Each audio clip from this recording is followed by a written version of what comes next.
ouvir a palavra dele e poder cultuar ao nome dele.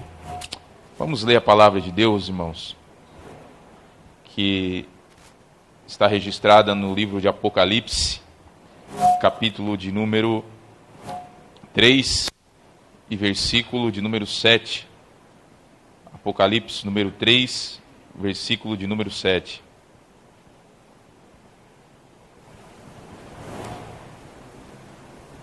Louvado seja o nome do Senhor. Hoje nós vamos estar dando continuidade à nossa série de exposições sobre as 7 igrejas do Apocalipse. Hoje nós estamos na penúltima igreja e vamos aprender um pouco sobre a igreja de Filadélfia. Vamos ler a palavra de Deus? Ao anjo da igreja em Filadélfia escreva: essas coisas diz o santo, o verdadeiro, aquele que tem a chave de Davi, que abre e ninguém fechará, e que fecha e ninguém abrirá. Conheço as obras que você realiza. Eis que tenho posto diante de você uma porta aberta, a qual ninguém pode fechar. Sei que você tem pouca força, mas guardou a minha palavra e não negou o meu nome. Eis o que eu farei com alguns dos que são da sinagoga de Satanás, desses que se declaram judeus e não são, mas mentem. Eis que farei com que venham até você. Prostem-se aos teus pés e reconheçam que eu amo você. Versículo 10, esse versículo tão importante, que diz assim: você guardou a palavra da minha perseverança. Por isso também eu o guardarei da hora da provação que há de vir sobre o mundo inteiro, para pôr à prova os que habitam sobre a terra. Venho sem demora. Conserve o que você tem, para que ninguém tome a sua coroa. Ao vencedor, farei com que seja uma coluna no santuário do meu Deus, e dali jamais sairá. Gravarei sobre ele o nome do meu Deus, o nome da cidade do meu Deus, a nova Jerusalém que desce do céu, vinda da parte do meu Deus, e o meu novo nome. Quem tem ouvidos, ouça o que o Espírito diz às igrejas. Amém, meus irmãos? Pode tomar seu assento. Hoje nós vamos falar sobre a igreja, a carta escrita ao anjo da igreja na cidade de Filadélfia. Sobre a cidade de Filadélfia, nós temos poucas referências dela na Bíblia, a não ser aqui no livro de Apocalipse. A cidade de Filadélfia, ela gozava de uma localização estratégica, de acesso entre os países antigos da Frígia, da Lídia, da Mícia. Ela foi fundada pelo rei de Pérgamo, Átalo, cerca de 1140 a.C. Ele foi conhecido por sua lealdade a seu irmão, assim dando origem ao nome da cidade. Filadélfia significa amor fraternal. A região produzia uvas e o povo especialmente honrava Dionísio, o deus grego do vinho. A cidade servia como base para a divulgação do helenismo nas regiões da Lídia e da Frígia. Foi localizada num vale no caminho entre Pérgamo e Laodiceia. Filadélfia ela foi destruída por um grande terremoto no ano 17 a.C. E depois ela foi reconstruída pelo imperador Tibério. Em alguns momentos de sua história, a cidade recebeu nomes mostrando uma relação especial com o governo romano. Depois de ser reconstruída, foi chamada brevemente de Neo-Cesareia. Durante o reinado de Vespasiano, foi também chamada de Flávia, nome da mulher dele e a forma feminina do seu nome. Atualmente, a cidade de Alazerre fica no mesmo lugar onde ficam as ruínas da igreja de Filadélfia. Essa era a cidade aonde Cristo endereça agora essa carta. Uma cidade que foi reconstruída logo após um grande terremoto. Um terremoto que abalou aquela cidade, destruiu aquela cidade. A ponto das pessoas que moravam naquela cidade, eles começarem a habitar em cabanas, em tendas, em lugares fora da cidade ali, para que eles não pudessem ser atingidos pelo terremoto, em áreas mais abertas. Mas o verdadeiro terremoto que aconteceu naquela cidade foi a presença da igreja de Cristo, que abalou aquele lugar. Em meio às perseguições que essa igreja sofria, ela mostrava a diferença de ser uma igreja fiel a Deus. E por causa disso, ela foi uma das únicas das duas igrejas que não recebeu nenhum tipo de repreensão do nosso Senhor Jesus Cristo. E além de não receber nenhum tipo de repreensão do nosso Senhor Jesus Cristo, ela recebeu algumas promessas de Cristo. O próprio Jesus disse a elas que elas seriam poupadas de alguma tribulação que haveria de acontecer com eles. E que também eles estariam para sempre com o nosso Deus e Todo-Poderoso. E essa igreja de Filadélfia, meus irmãos, é uma igreja modelo para todas as igrejas, para toda a igreja de Cristo de todas as eras. Eu não digo as igrejas denominações, mas as pessoas que fazem parte das denominações das igrejas. A igreja que realmente é modelo, a igreja que realmente é fiel ao Senhor. Hoje se nós sairmos aqui na rua, nós vamos ver muitas igrejas com as suas portas abertas, cultuando a Deus. Mas dentro daquela igreja, da igreja visível, nós vamos encontrar a igreja invisível. Essa é só Cristo que conhece. Essa é a que Cristo realmente vai proteger. Essa é que Cristo realmente vai guardar. É a igreja fiel à igreja de Cristo. E a igreja somos nós. A igreja é eu e é você. Somos nós, igreja de Cristo. A igreja não é só eu, porque eu não sou a igreja, ela não é individual. Ou seja, não sou eu apenas a igreja, nós somos a igreja, nós somos o corpo de Cristo. E a igreja de Cristo é amada por Deus, e é amada pelo próprio Cristo. E nós vamos ver aqui o amor de Deus por essa igreja, o amor de Cristo por essa igreja. No versículo de número 7, Jesus se apresenta a essa igreja, dizendo que ele é santo e verdadeiro. Ele se apresenta a essa igreja mostrando os atributos de sua divindade. Pois ali em Colossenses vai dizer que em Cristo habita toda plenitude da divindade. Santo significa que Cristo é separado de tudo e de todos. A Bíblia diz que ele morreu sem cometer nenhum tipo de pecado. Você imagine, Jesus Cristo ele não estava como um espírito aqui na terra, como os gnósticos querem ensinar. Não, ele estava como eu e você, em carne, em osso. Cristo chorou, Cristo cirou, Cristo teve fome, Cristo teve sede, Cristo dormiu e Cristo morreu, mostrando a sua natureza humana. Mas mesmo sendo humano, ele não cometeu nenhum tipo de pecado, pois ele é e ele sempre vai ser santo.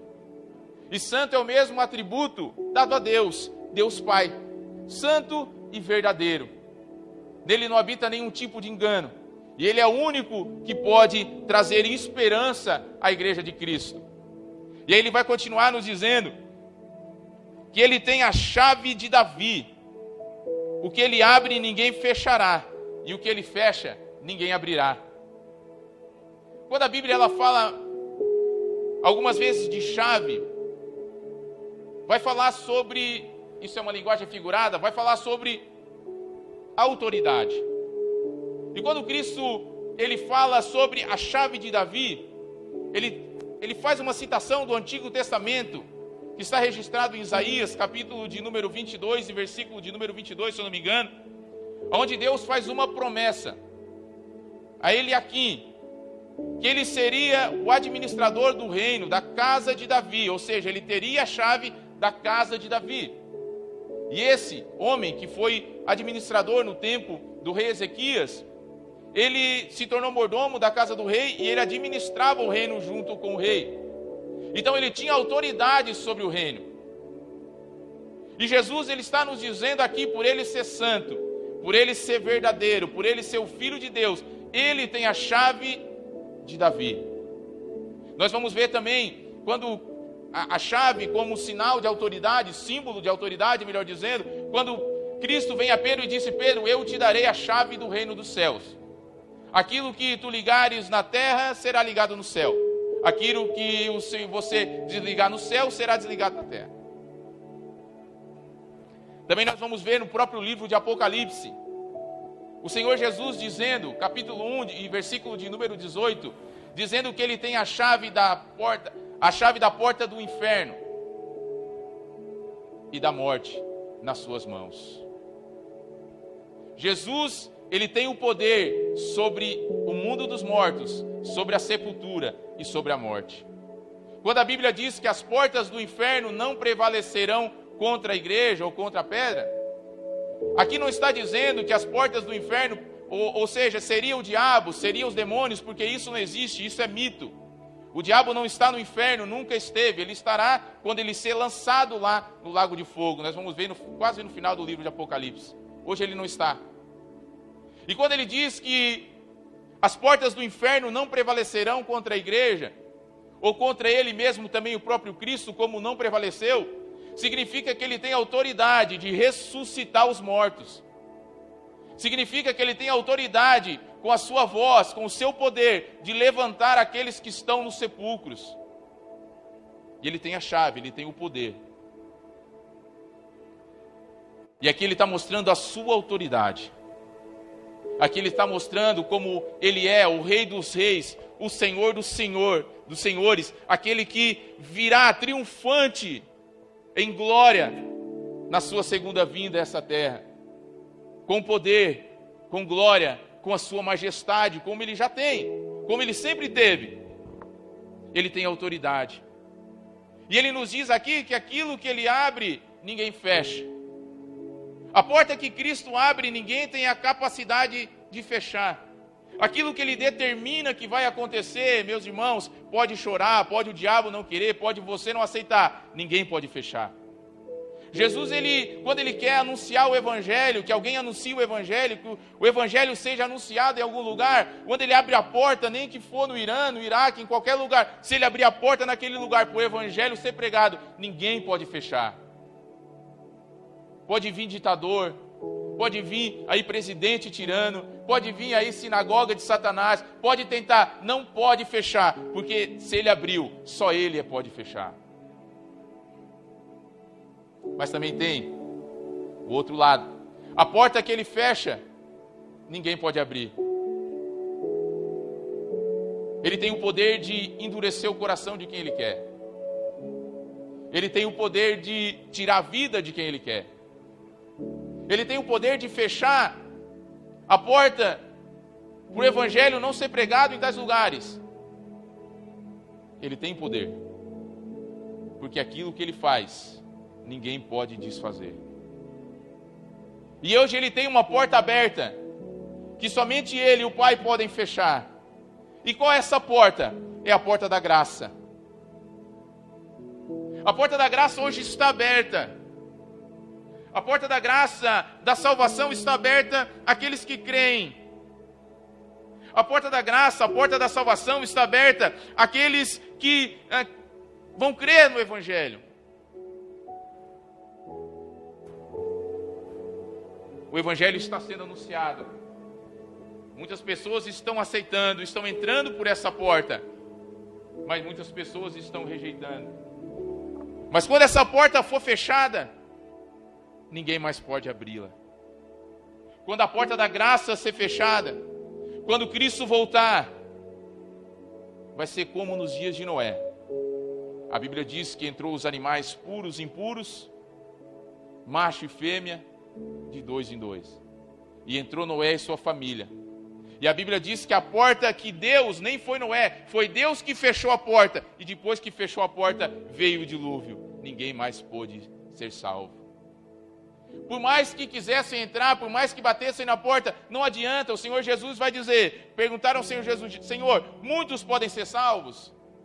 Jesus disse, cuidai por entrar pela porta estreita. Pois quando o dono da casa vir e trancar a porta, muitos virão e baterão na porta dizendo, Senhor, nós comemos e bebemos na tua presença. o Senhor pregava nas praças, ele vai dizer: afaste de mim, porque eu nunca conheci vocês. A porta já está fechada. A parábola das virgens também vai dizer isso. As virgens ali que estavam preparadas com suas lâmpadas, elas entraram, a porta abriu e elas entraram. Aquelas que não estavam preparadas, que saíram para comprar azeite, quando voltaram a porta estava fechada. E quando a porta fecha, ninguém pode abrir. Porque Cristo, ele tem essa autoridade. A Bíblia diz que foi-lhe dada toda a autoridade, tanto no céu como na terra. E ele está acima de todo o principado e toda a potestade. E todas as coisas foram submetidas abaixo dos seus pés. Mas graças a Deus que essa porta foi aberta. E muitos de nós que aqui estamos, entramos por ela. Mas pode ser que alguém que aqui está ainda não entrou por essa porta. Entrou pela porta da religião. Entrou pela porta do fanatismo. Entrou pela porta da igreja, da placa da igreja, mas ainda não entrou pela porta do reino dos céus. Hoje pode ser a noite que você pode entrar por essa porta. A porta do reino dos céus. Aí no versículo número 8 ele vai dizer: eu conheço as tuas obras, as obras que você realiza. Eis que ponho diante de você uma porta aberta, a qual ninguém pode fechar. A essa igreja, que era a igreja modelo, que é a nossa igreja, que é a igreja modelo, a igreja de Cristo. Cristo diz que ele pôs uma porta aberta a essa igreja. Mas que porta aberta foi essa que Cristo abriu para essa igreja ter acesso? Mais para frente nós vamos descobrir qual é essa porta. No versículo de número 8 ainda, ele vai dizer que essa porta foi aberta para uma igreja que, mesmo sendo fraca, mesmo tendo pouca força, elas resistiu às provações e não negou a Cristo. Essa igreja a qual a porta foi aberta, esse anjo, esse pastor, esse obreiro e aqueles que ali estavam também com ele, a porta estava aberta, porque eles mostraram que realmente a graça de Deus alcançou-os. Porque no meio de uma comunidade hostil ao Evangelho, porque em meio a uma comunidade que desprezava Cristo, em meio aos romanos que não queriam saber do Evangelho, em meio aos judeus que foram chamados por Jesus de sinagoga de Satanás, eles permaneceram fiéis a Cristo. Esse obreiro, esse homem de Deus, que representa a igreja fiel, ele permaneceu fiel em meio às perseguições, em meio às blasfêmias, em meio às dificuldades que naquela época a igreja passava. Mas mesmo sendo provado, mesmo sendo tentado, mesmo sendo testado, mesmo passando por tantas dificuldades e aflições, eles permaneceram firmes e fiéis. A Bíblia diz que aqueles que forem fiéis reinarão com ele. E eles estavam e permaneceram e continuaram fiéis. Eles tinham pouca força, não sei se era por causa de sua pobreza, ou a igreja era uma igreja pequena, não sei dizer, a Bíblia não entra em detalhes. Mas diante dos homens eles eram fracos, mas diante dos olhos de Deus eles eram fortes. É como a igreja de Esmirna, que diante dos homens eles eram pobres, mas diante de Deus eles eram ricos. Diante dos homens eles podiam ser até desprezados e tidos como nada, mas diante de Deus eles eram homens guerreiros, mulheres guerreiras. E a igreja fiel, a igreja de Cristo, a igreja que vai ser arrebatada, a igreja que vai estar junto com Cristo, a igreja que vai viver a eternidade com Cristo, essa é uma igreja que em meio às provações, em meio às tentações, em meio ao mundanismo, em meio às atrações que o pecado impõe, ela permanece fiel. Ela guarda a palavra de Deus no seu coração para não pecar contra Deus, como o salmista Davi disse. a igreja fiel, a igreja modelo. E aí no versículo de número 10, vai falar da porta que foi aberta. O versículo de número 10 diz assim: você guardou a palavra da minha perseverança, por isso também eu guardarei da hora da provação que há de vir sobre o mundo inteiro, para pôr à prova os que habitam sobre a terra. Que porta aberta era essa que Cristo tinha aberto a essa igreja? A porta da evangelização já estava aberta para a igreja de Cristo. Eles estavam ali, eles eram a igreja modelo, eles eram a igreja de Cristo. A porta da evangelização já estava aberta naquele lugar. A porta da graça já tinha sido aberta para eles, eles eram salvos. Eles já tinham entrado por essa porta. Mas que porta é essa? Além da porta do Evangelho, além da porta da graça, da eleição, da escolha de Deus, também foi aberta a porta do livramento, da proteção, que esses homens e essas mulheres teriam quando iria acontecer alguma dificuldade, tribulação contra eles, contra o mundo daquela época, contra as pessoas que não criam no Evangelho. Eles seriam guardados, eles seriam protegidos, ou seja, eles seriam poupados naquele momento de não passar por aquelas aflições que o resto do mundo iria passar. E essa também é uma certeza que a igreja, que nós, igreja de Cristo atual, temos, de que nós seremos protegidos por Deus. E eu vou dizer quando? Na grande tribulação. No versículo 10, esse versículo, eu tenho que explicar ele muito bem, porque é o versículo que causa muita polêmica. Aqueles que creem na doutrina do pré-tribulacionismo, ou seja, que a igreja vai ser arrebatada antes da tribulação, usam esse versículo para dar crédito a essa doutrina. Ou seja, que a igreja vai ser arrebatada antes da grande tribulação. E eu quero que os irmãos que creem dessa forma me entendam. Eu sei que tem muitos homens de Deus, muitos homens que servem a Deus fielmente, que creem que a igreja não vai passar pela grande tribulação. Homens fiéis, homens tementes a Deus, homens que são salvos, mas creem que a igreja não passará pela tribulação. Mas será que esse versículo ele está nos ensinando isso mesmo?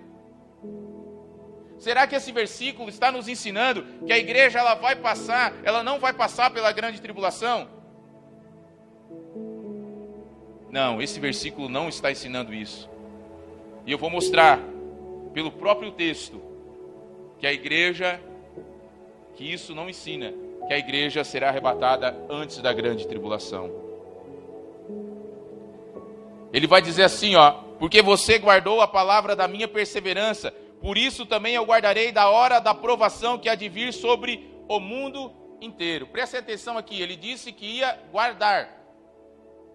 Ele não disse que iria tirar a igreja da grande tribulação, ou seja, a tribulação que eles iriam passar. Eles seriam guardados, eles seriam protegidos. E essa palavra é a mesma palavra usada em João, capítulo de número 17. Esse verbo no original é o mesmo usado em João, capítulo 17, versículo 15. Na oração de Cristo pelos discípulos, ele ora assim: Pai, eu não peço que o Senhor os tire do mundo. Quem? Os discípulos. Mas que os guarde do mal, que os guarde do maligno. Para quem que ele estava falando ali? Para a igreja, os apóstolos, os discípulos. Ou seja, ele estava dizendo: Senhor, eu não quero que o Senhor tire, eu não peço que o Senhor tire eles do mundo, deixe eles aí, eles têm que anunciar o evangelho, eles têm que pregar, eles vão ter que fazer, eles vão ter que viver. mas eu peço que o Senhor guarde eles do mal. Pois bem, se esse versículo aqui ensina que a igreja vai ser tirada antes da grande tribulação, para não passar pela grande tribulação, então Jesus está se contradizendo. Porque lá ele pede para Deus não tirar, e aqui ele está tirando a igreja. Essa palavra aqui, ela significa mais ou menos preservar, em meio à tribulação, em meio à perseguição. Então Jesus, ele não pode se contradizer. Jesus, ele não pode falar uma coisa lá e agora falar outra, não. Senão ele não seria verdadeiro, senão ele não seria o santo. Mas lá ele diz, não tire do mundo, guarde do mal. E aqui ele promete a eles que eles seriam guardados, mas dentro daquela tribulação. E segundo, se essa passagem está assinando o arrebatamento parcial da igreja, eu quero que os irmãos prestem atenção.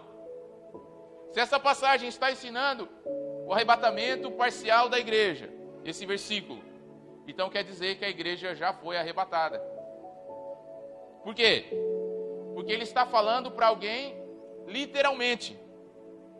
As cartas do livro de Apocalipse, elas não são figuradas. As igrejas realmente existiram. Elas foram perseguidas, elas haviam abandonado o primeiro amor. Haviam pessoas que pareciam que estavam vivos, mas estavam mortos. Outros não eram quente nem frio, mas eram mornos. Eram pessoas literais. Pessoas como eu e você, igreja, como as nossas igrejas. Irmãos como nós que aqui estamos.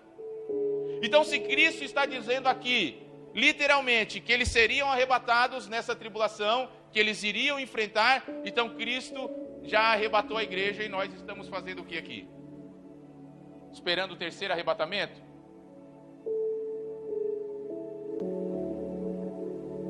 Então essa passagem, ela não ensina o arrebatamento parcial. De maneira nenhuma, porque esse texto é um texto literal. Mas ela ensina e faz alusão.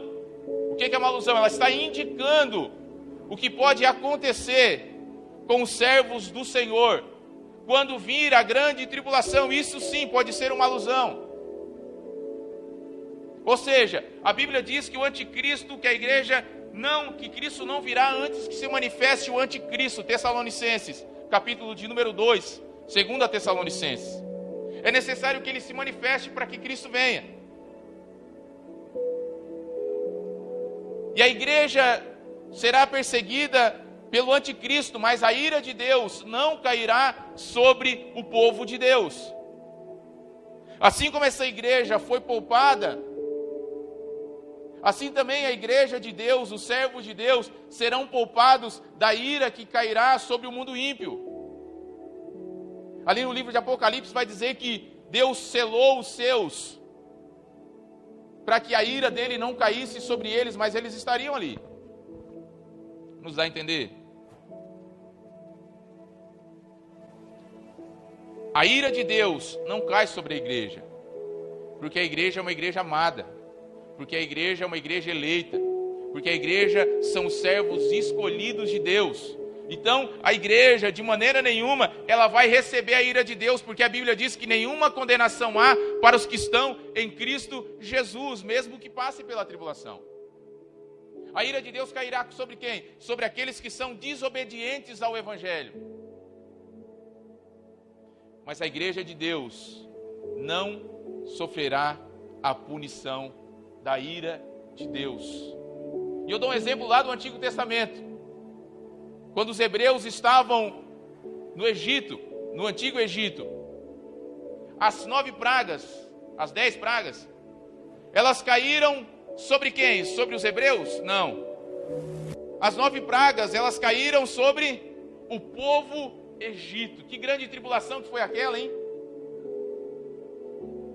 Pedra caindo do céu, crianças sendo mortas dos egípcios, um apagão em toda a cidade, em todo o país.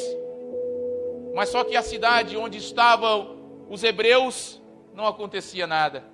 Na casa onde estavam os hebreus, não acontecia nada. Eles estavam passando pela tribulação, mas eles não eram atingidos pela ira de Deus. O anticristo, ali simbolizado pelo faraó, perseguia sim eles, mas eles não eram atingidos pela ira de Deus, porque eles eram o povo eleito.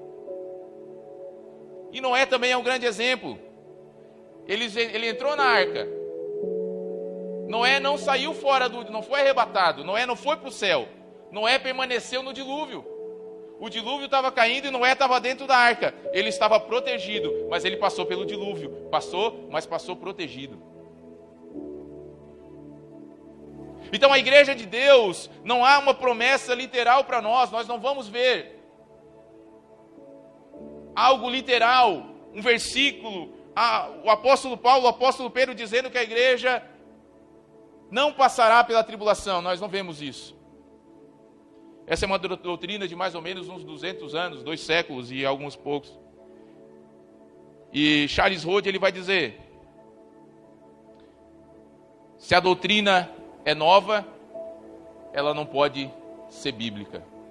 E se ela é bíblica, ela não pode ser nova. Então a igreja, pelo que dá a entender, pelo que a Bíblia diz, não é o que dá a entender, mas pelo que a Bíblia diz, 2 Tessalonicenses, 1 Tessalonicenses, Mateus capítulo 24, a igreja vai passar. Mas a igreja será protegida, a ira de Deus não vai cair sobre os salvos, irmãos. Não. Assim como esses cristãos, esse anjo, o anjo da igreja aqui, ele foi poupado, foi, mas ele passou por aquilo, passou. Nós também, igreja de Cristo, passaremos. Mas a mão de Deus não pesará sobre nós. Porque a ira de Deus pesou sobre outro, que foi o próprio Cristo. Pois os nossos pecados foram imputados nele. A ira de Deus caiu sobre ele. Ele levou os nossos pecados. Então agora nenhuma condenação há para os que estão em Cristo Jesus. A ira que era para cair sobre nós, caiu sobre Cristo. Então a ira de Deus não cairá sobre a igreja. Aí ele vai dizer: venham sem demora, conserve o que você tem, para que ninguém tome a sua coroa. Ele vai dizer: você deve continuar a perseverar, você deve continuar a manter essa pegada. Porque a Bíblia diz que aquele que perseverar até o fim será salvo. Eles deveriam continuar, para que a coroa da vida fosse garantida, ou seja, já estava garantida, mas para que ele chegasse até o fim.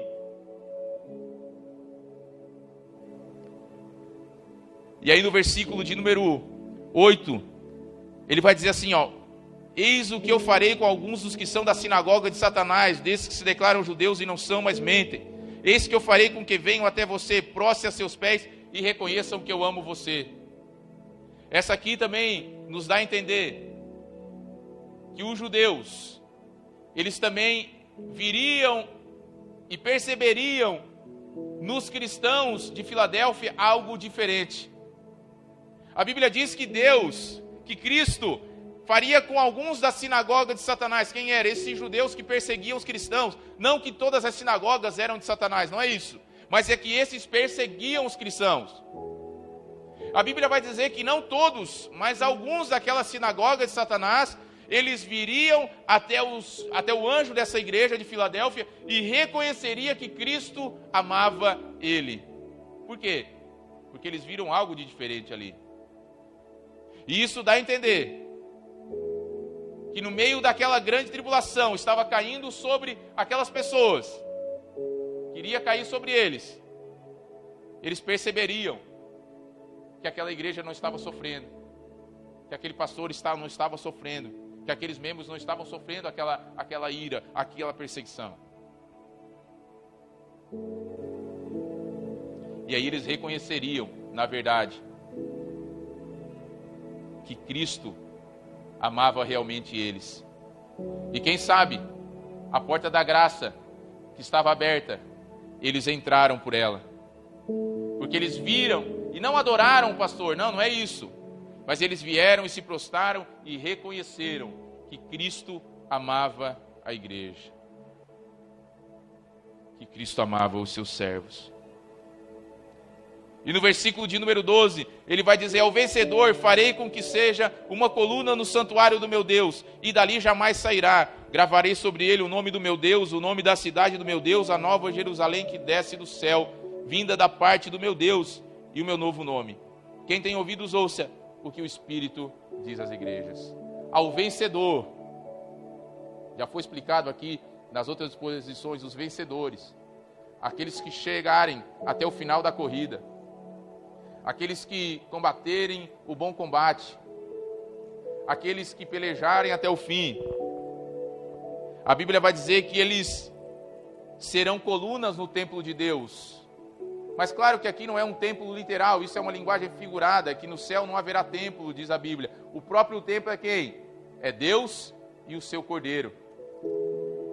Numa cidade onde os terremotos abalavam e causavam medo naquelas pessoas, e destruía com as estruturas dos templos, que destruía com as casas naquele local, ele diz: vocês serão coluna.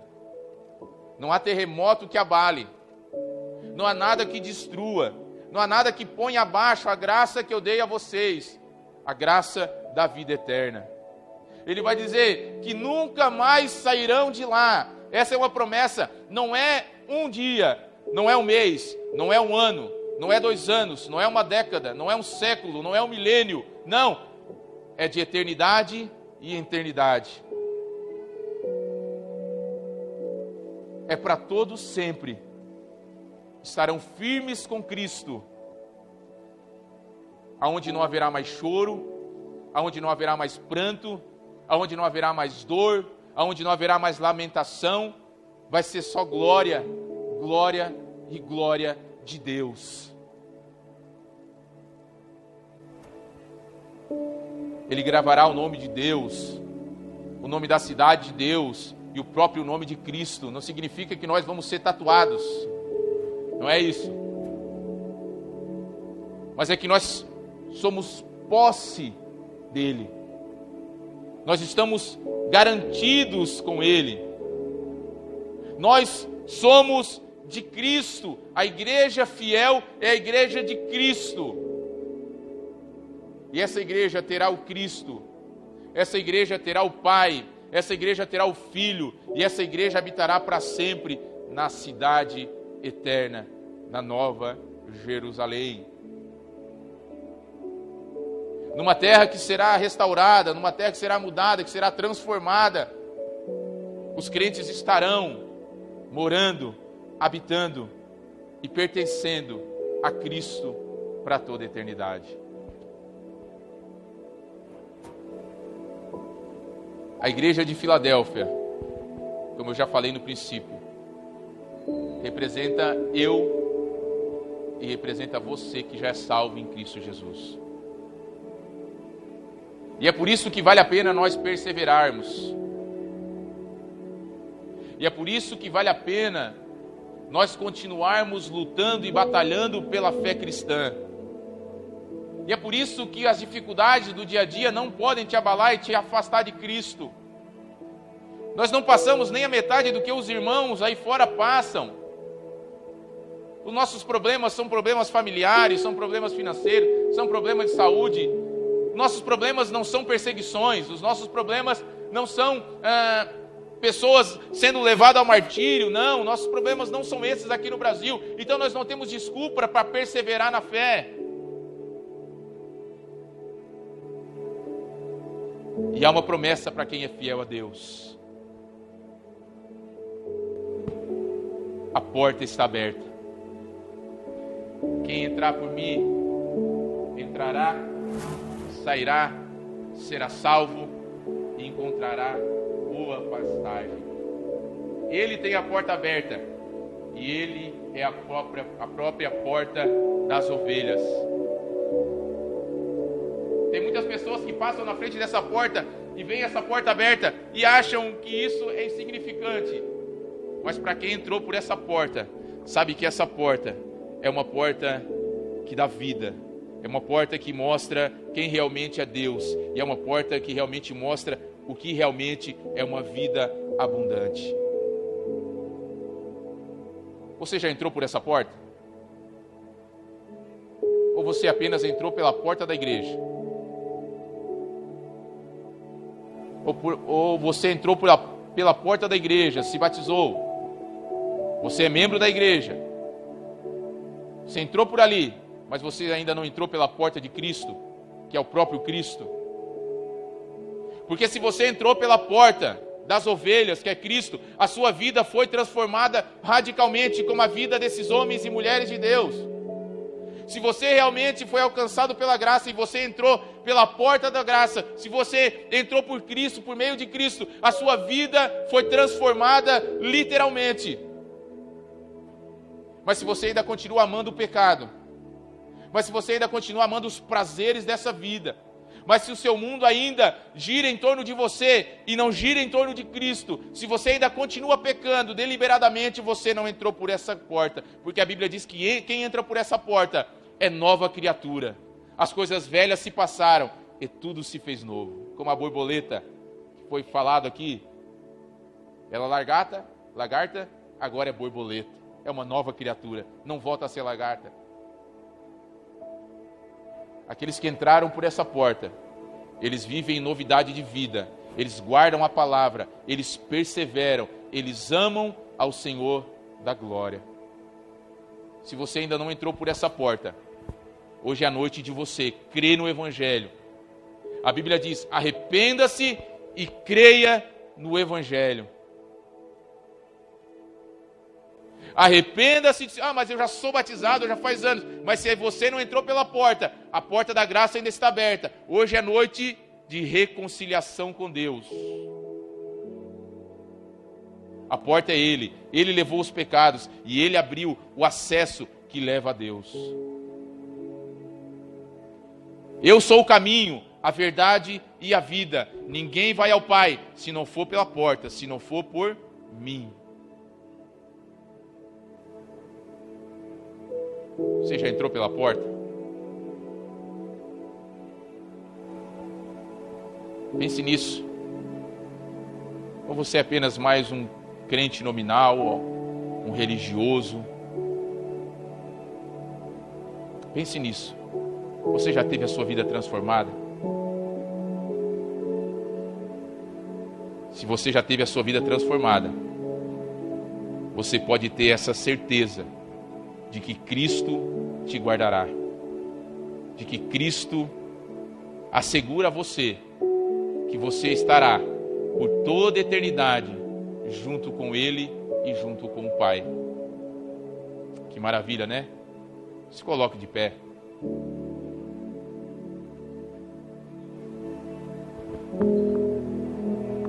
Quero fazer uma oração pela sua vida. Claro que você não é obrigado, ninguém obriga ninguém a vir aqui à frente, mas se você quer uma oração, eu chamo você aqui para nós orarmos por você. Você que ouviu essa mensagem e percebeu que precisa de algo ou precisa de mais forças para continuar na caminhada, precisa de mais ânimo para continuar nessa caminhada. Você que está fraco na fé, eu quero te convidar, se você deseja, nós vamos orar pela sua vida. Te convido você para que está aqui na frente. Eu tenho certeza que Deus irá lhe abençoar. Mas se ninguém vir, também eu tenho certeza que a palavra de Deus falou ao seu coração. E aí mesmo no banco, eu tenho certeza que o Espírito falou à igreja. No final desse versículo ele diz: todo aquele que tem ouvido ouça o que o Espírito falou à igreja. Eu quero chamar alguns irmãos aqui para estar orando. O irmão Júlio, pastor também, para estar orando por esses irmãos que estão aqui na frente e querem oração. Presbítero irmão James, também chamar o irmão aqui, vamos orar. Vamos orar pelos irmãos, orar um pelos outros. Esse é o dever da igreja de Cristo. Orar um pelos outros. A igreja de Cristo é uma família. A igreja de Cristo, ela se ama. A igreja de Cristo, ela se ajuda. A igreja de Cristo, ela faz o bem para o seu próximo. E fazer o bem também é orar pelo seu próximo. Então você que está aí no banco, eu convido a você também a orar pelos nossos irmãos que aqui estão. Orar para que Deus venha fortalecer, orar para que Deus venha salvar, orar para que Deus venha fazer aquilo que eles sentem em seu coração que precisa ser mudado. Só Deus sabe o coração, só Deus sabe a vida, só Deus sabe o que passa na mente de cada um. E aquele que é mais fraco na fé, a Bíblia diz que ele, no corpo de Cristo, ele merece mais honra. E nós devemos honrar os nossos irmãos. Então vamos orar por eles. Pai, em nome de Jesus, nós louvamos o Teu nome. Nós engrandecemos a Ti, ó Deus, porque a Tua palavra é viva e eficaz. A Tua palavra, Deus, ela penetra em nossos corações e ela nos mostra, ó Pai, tudo aquilo que nós precisamos mudar. Só o Senhor conhece a intenção do coração de cada um, só o Senhor conhece a mente, só o Senhor conhece os pensamentos, só o Senhor conhece o que se passa na vida de cada um de nós que aqui estamos. E é por isso, Deus, que nós rogamos a Ti e oramos a Ti, Senhor, pela Tua misericórdia e pela Tua graça, por meio do Teu Espírito. Que o Senhor venha fortalecer, Senhor, o que está abatido no meio da caminhada. Que o Senhor venha restaurar as forças, Senhor, daquele que está fraco. Daquele que já foi vigoroso na Tua obra, Pai, que já fez muito para o reino, mas agora abandonou seu primeiro amor, agora está fraco na fé. Senhor, fortaleça cada um deles, Senhor. Senhor, que o Senhor possa dar força para continuar na caminhada, para que aquele dia nós possamos estar todos juntos. Que o Senhor venha também, Senhor, segundo a Tua graça e a Tua misericórdia, salvar, Senhor, aquele que está perdido. E que ele venha ser achado, e encontrado e recebido nos céus, pelo Teu nome, para a Tua glória, em nome de Jesus. Amém e graças a Deus. Amém, queridos? Agradeço pela gentileza dos irmãos de ficarem ouvindo. Que Deus abençoe a vida de cada um e que o nome de Deus seja glorificado. Amém, queridos?